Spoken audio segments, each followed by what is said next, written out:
ఆంధ్రాకు టోల్ ఎత్తివేత, తెలంగాణకు ఛార్జీల మోత, పండుగ వసూళ్లకు ఆర్టీసీ సై. సంక్రాంతికి 6431 బస్సులు అదనంగా నడుపుతున్నారట. 50% అధిక ఛార్జీలు వసూలు చేసేందుకు సిద్ధమైనలాట. 9, 10, 11, 12, 13 తేదీల్లో ట్రిప్పులాట. మొత్తానికి మొన్ననే కాదా టోల్ ఛార్జీలు ఎత్తివేస్తాన్నాం సంక్రాంతికి. రద్దీని దృష్టిలో పెట్టుకొని, వాహనాల రద్దీని దృష్టిలో పెట్టుకొని టోల్ ఛార్జీలు మేము వసూలు చేయమని మొన్ననే కదా ఓ పేపర్ రాసుకొచ్చిండ్రు. మనం అప్రిషియేట్ చేద్దాం కూడా కదా, ప్రశంసించే లోపే ఇట్లా దరిద్రమైన ఆలోచన చేస్తారు కదా. ఏపీ సర్కారుకున్న విజ్ఞానం మీకు లేదా? సంక్రాంతి సెలవుల్లో భయంకరమైన ట్రాఫిక్ ఉంటుంది, భయంకరమైన వాహనాలు నడుస్తూ ఉంటాయి.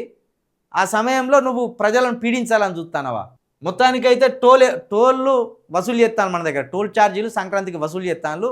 ఆంధ్రోళ్ళు మాత్రం టోల్ ఛార్జీలు వసూలు చేయకుండా వాళ్ళ ప్రజలకు సౌకర్యం కల్పించింది. టోల్ ఛార్జీలు మినహాయించే సౌకర్యాన్ని కలిగించిండ్రు.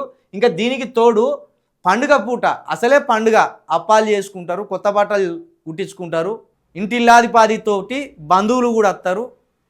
ఇక కొత్త పెళ్ళి అయిన వాళ్ళు ఉంటే అల్లుడు వస్తాడు, వీళ్ళందరూ ఇండ్లు ఉంటారు. ఓ 4 రూపాయలు ఎక్కువ ఖర్చు అవుతాయి.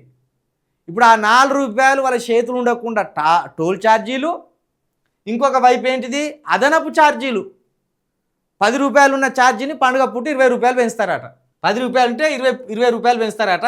ఇక ఏదో మనకు సహాయం చేసినట్టు 6431 అదనపు సర్వీసులను నడపడానికి ఆలోచన చేస్తాను. ఈ సర్వీసులు అదనంగా ఎందుకు నడుపుతాను అంటే పైసలు వసూలు చేసుకోవడానికి. టికెట్ రేట్లు పెంచింది కదా, అవి వసూలు చేసుకోవడానికే ఈ సర్వీసులు పెంచింది. లేకపోతే మామూలుగా లేకపోతే పెంచకపోవు. మామూలు రోజులలో కూడా రద్దీ ఉంటుంది కదా, మరి అప్పుడెందుకు నడుపుతలేరు? కేవలం ఛార్జీలు పెంచింది కాబట్టి పెంచిన ఛార్జీలను ప్రభుత్వం పిండుకోవడానికి ఇట్లా చేస్తాను.